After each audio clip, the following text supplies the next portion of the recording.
दोस्तों। तो हम आज प्रकाश चैप्टर का लेकर आ गए हैं मिसलेनियस। आप लोग वीडियो नहीं देखे हैं तो इससे पहले हम 2 वीडियो अपलोड कर दिए हैं, तो आप लोग नहीं देखे हैं तो देख लीजिए। ऑब्जेक्टिव सीरीज चला रहे हैं हम चैप्टर वाइज, तो आप लोग फॉलो कीजिएगा। आज हम 30 मिसलेनियस टॉप क्लास के क्वेश्चन लेकर आए हैं। इससे पहले हम 60 क्वेश्चन करा दिए हैं, प्लेलिस्ट में है, आप लोग देख लीजिएगा। इसका पीडीएफ हमारे टेलीग्राम चैनल पे मिल जाएगा, जो डिस्क्रिप्शन में टेलीग्राम का लिंक है, ज्वाइन कर लीजिएगा। चलिए स्टार्ट करते हैं। क्वेश्चन 1 क्या कहता है कि बाबू आप लोग देखते हैं 10th क्लास में इसी से क्वेश्चन आएगा और ऑब्जेक्टिव इससे बाहर नहीं जाएगा। देखिए, समतल दर्पण में बना प्रतिबिंब। ध्यान देखिए, जो समतल दर्पण होता है इसका जो प्रतिबिंब बनता है तो हमेशा ध्यान देखिएगा काल्पनिक बनता है। हर का बनता है काल्पनिक, यानी इमेजनरी बोलते हैं, ठीक है। और पार्श्व रूप से उल्टा बनता है, यानी बाएं को दाएं दिखाता है, दाएं को बाएं दिखाता है। और सेम साइज को बनाता है, यानी जितना फीट के रहेंगे उतना ही फीट को आपको दिखाएगा। ये भी ध्यान रखिएगा। क्वेश्चन 2 देखिए, समतल दर्पण में प्रतिबिंब की दूरी होती है जो समतल दर्पण में वस्तु के बराबर होती है। देखिए बाबू, आपको बताते हैं। मान लीजिए कि ये दर्पण है, ठीक है।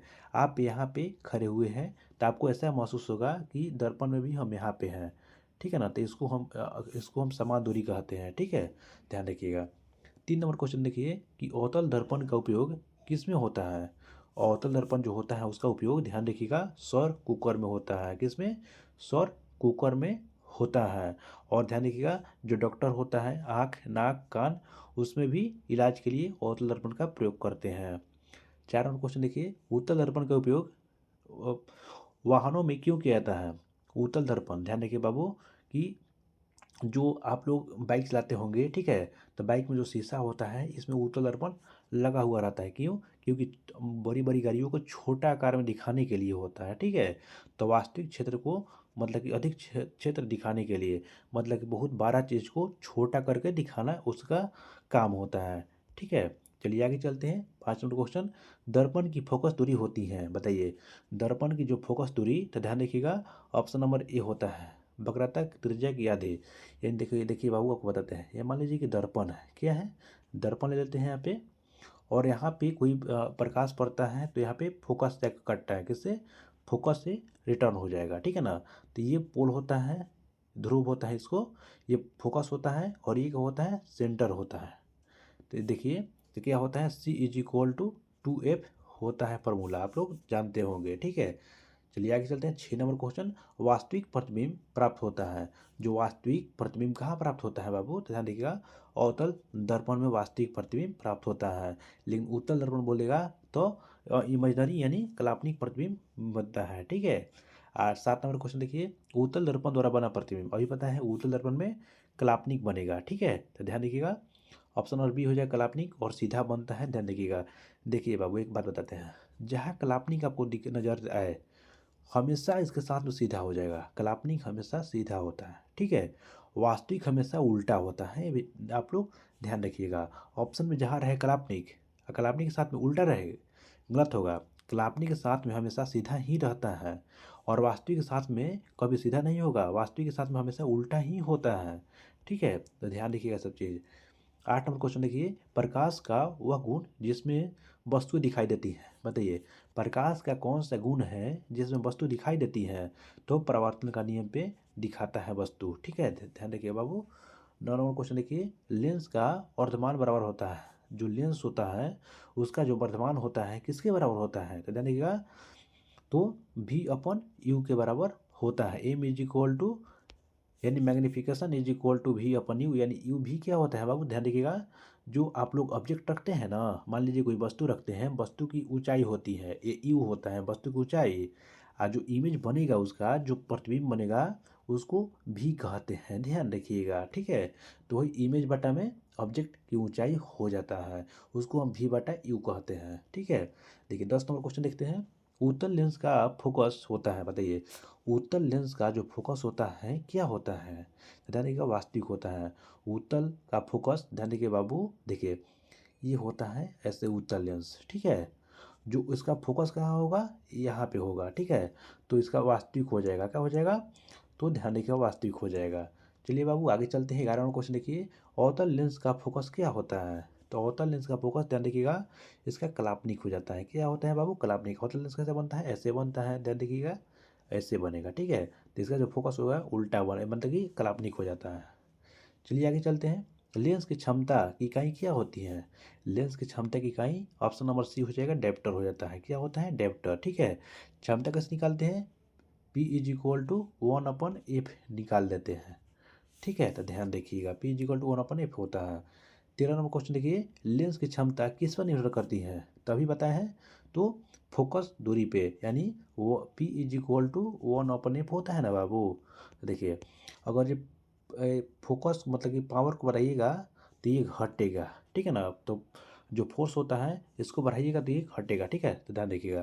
चलिए आगे चलते हैं। 14 नंबर क्वेश्चन, अधिक क्षमता वाले लेंस को की फोकस दूरी होती है, बताइए। अधिक क्षमता वाले लेंस की फोकस दूरी क्या होती है बाबू? ध्यान देखिएगा, कम होती है। जिसका मतलब कभी पता है ना, P is equal to 1/F हो जाएगा, ठीक है ना। ये बोल रहा है कि अधिक फोकस दूरी, मान लीजिए कि यहाँ पे 5 बढ़ा दिए हैं, ठीक है बाबू। 5 बढ़ा दिए हैं तो ये क्या हो जाएगा? 5 घट जाएगा, ठीक है। तो इसको बढ़ाएंगे तो ये घटेगा। इसको हम इन्वर्सली प्रोपोर्शनल बोलते हैं, यानी विकरानुपाती बोलते हैं, ठीक है बाबू। ध्यान देखिएगा। 15 नंबर क्वेश्चन देखिए, मानव लेंस में, जब मानव नेत्र में लेंस का कार्य क्या होता है? जो मानव में लेंस होता है उसका कार्य ध्यान देखिएगा, तो प्रतिबिंब बनाना कार्य होता है। यानी क्या होता है कि यहाँ पे उत्तल दर्पण लगा होता है, ध्यान देखिएगा। यहाँ से लाइट को इकट्ठा कर करके रेटिना पे प्रतिबिंब हरा बनाता है, ठीक है। देखिए आगे चलते हैं। 16 नंबर क्वेश्चन, मानव नेत्र में रंग पहचानने की कोशिकाएं क्या होती है? देखिए बाबू, तो क्या हो जाएगा? ऑप्शन शंकु हो जाएगा। तो दो टाइप का होता है शंकु, ठीक है। तो ध्यान रखिएगा, इसको हम कोन सेल कहते हैं। 17 नंबर क्वेश्चन क्या होता है, सामान्य नेत्र की निकट बिंदु क्या होती है? तो ध्यान देखिएगा, तो ऑप्शन नंबर बी हो जाएगा 25 सेंटीमीटर। यानी बोल रहा है कि आप लोग कितने दूरी से आप अच्छे से प्रतिबिंब पढ़ सकते हैं, अक्षर पढ़ सकते हैं 25 सेंटीमीटर। अगर दूरी पूछता, मतलब अनंत दूरी पूछता, तो इनफाइनाइट हो जाता है। ध्यान रखिएगा, आप लोग अनंत दूरी तक आप लोग देख सकते हैं, लेकिन धीरे कहेगा तो 25 सेंटीमीटर तक ही देख सकते हैं। 18 नंबर क्वेश्चन देखिए, प्रकाश का जो अपवर्तनांक कारण क्या होता है? तो ध्यान देखिएगा, ऑप्शन नंबर ए हो जाएगा, माध्यम के बदलने से, ठीक है। देखिए देखिए बाबू, उसको हम थोड़ा समझाते हैं आपको, ठीक है। देखिए, ये आपका पानी हो जाएगा, ठीक है। ये पानी हो जाएगा, ये हवा है। तो यहाँ से कोई लाइट देंगे तो ये नॉर्मल हो जाएगा, यानी अभिलंब हो जाएगा, ठीक है। तो यहाँ से अभिलंब की ओर झुक जाता है। तो ये बोलेगा क्वेश्चन कि अगर लाइट हवा से पानी में जाता है तो अभिलंब की ओर झुक जाता है, ठीक है। ध्यान रखिएगा। देखिए, वायु का अपवर्तनांक बोलेगा तो ध्यान रखिएगा कितना होता है? वायु का अपवर्तनांक 1 होता है, ध्यान रखिएगा। अगर जो कितना जो है बोलेगा तो 1 हो जाएगा, ठीक है बाबू। ध्यान रखिएगा। श्वेत प्रकाश में रंगों की संख्या कितनी होती है? तो ध्यान देखिए बाबू, श्वेत प्रकाश में रंगों की संख्या 7 होती है। कैसे होता है? देखिए, यहाँ पे एक प्रिज्म ले लेते हैं, ठीक है, वर्ण विक्षेपण बोलते हैं इसको। यहाँ से कोई लाइट देते हैं, ठीक है, तो 7 रंगों में टूट जाता है बाबू। ध्यान रखिएगा आप लोग, 7 कलरों में टूट जाता है। ऊपर क्या रहता है? रेड रहता है। नीचे क्या रहता है? तो ध्यान रखिएगा, इसमें वॉयलेट बोलते हैं, बैगनी बोलते हैं, ठीक है। इसको प्रकाश का वर्ण विक्षेपण बोलते हैं, ठीक है। देखिए किस नंबर क्वेश्चन देखिए, सबसे अधिक जो विचलन वाला रंग कौन सा होता है? सबसे अधिक विचलन का रंग, तो ध्यान रखिएगा, ऑप्शन नंबर डी हो जाएगा, बैगनी। बैगनी का विचलन अभी बताया है कि यहाँ पे क्या होता है कि सबसे कम कौन झुकेगा? तो सबसे कम लाल झुकेगा, रेड झुकेगा। सबसे अधिक कौन झुकेगा? तो बैगनी झुकेगा, ठीक है। ध्यान रखिएगा। ठीक है, 22 नंबर क्वेश्चन देखिए, सबसे कम विचलन वाला रंग तो अभी बताया है, और लाल हो जाएगा, ठीक है। सबसे कम कौन झुकता है? लाल झुकता है। 23 नंबर देखिए क्वेश्चन, इंद्रधनुष बनने की प्रक्रिया क्या कहलाती है? तो ध्यान रखिएगा, इंद्रधनुष बनता है, देखिए बाबू, इंद्रधनुष जो बनता है, परिवर्तन हो जाएगा, अपवर्तन हो जाएगा, विक्षेपण हो जाएगा, और TIR भी होता है, ध्यान रखिएगा।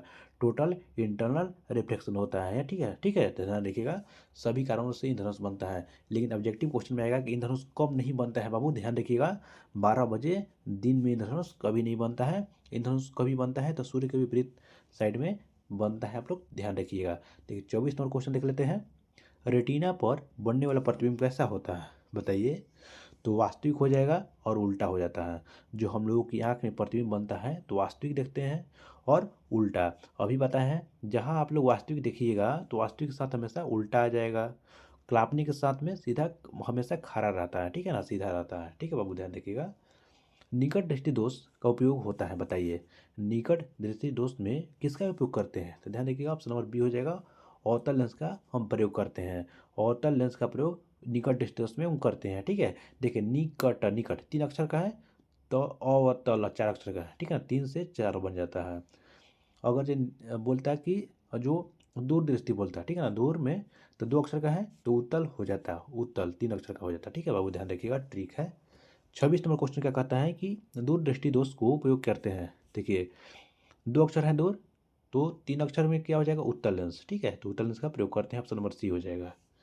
चलिए 27 नंबर क्वेश्चन देख लेते हैं। नेत्र का जो समायोजन गुण किसमें संबंधित है? तो ध्यान रखिए बाबू, ऑप्शन नंबर बी हो जाएगा, लेंस से संबंधित है। किससे? लेंस से संबंधित है, ठीक है।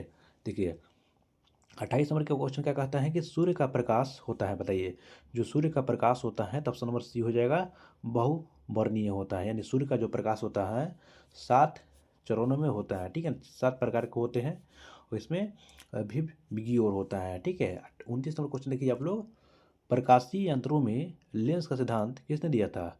तो लेंस का सिद्धांत देखिएगा, ध्यान रखिएगा, ऑप्शन नंबर बी हो जाएगा, अपवर्तनांक। देखिए बाबू आपको बताते हैं, जो दर्पण बोलेगा, ठीक है ना, किस पे काम करता है? तो दर्पण जो हो जाएगा वो प्रकाश की परावर्तन पे काम करता है। किस पे? प्रकाश के परावर्तन पे काम करता है, ठीक है। लेकिन जो लेंस होता है, लेंस हमेशा प्रकाश के अपवर्तन पे काम करता है, ध्यान रखिएगा बाबू। यानी जो मिरर हो जाता है रिफ्लेक्शन पे काम करता है, लेंस हो जाता है उसको रिफ्लेक्शन पे काम करता है, ध्यान रखिएगा। 30 नंबर क्वेश्चन देखिए, उत्तल दर्पण द्वारा बना प्रतिबिंब होता है, बताइए उत्तल दर्पण में जो प्रतिबिंब बनता है वो कैसा बनता है? ध्यान देखिए बाबू, ऑप्शन नंबर सी हो जाएगा, जहाँ कलापनिक देखे वहाँ पे छोटा हो जाएगा, छोटा हो जाता है, और उसके बाद में कलापनिक के साथ में हमेशा सीधा हो जाएगा, ठीक है। सीधा आप लोग ध्यान रखिएगा बाबू, इसको भूलिएगा मत, ठीक है, सीधा हमेशा ध्यान रखिएगा। चलिए बाबू, आप वीडियो को लाइक कीजिए, शेयर कीजिए अपने दोस्तों में, ठीक है, और टेलीग्राम चैनल से जुड़ जाइए, ठीक है, वहाँ पे हम PDF डाल देंगे, आप लोग रट लीजिएगा इसको। चलिए मिलते हैं नेक्स्ट वीडियो में, आप लोगों को 400 प्लस नंबर इस बार लाना है दोस्त, ठीक है। चलिए मिलते हैं नेक्स्ट वीडियो में।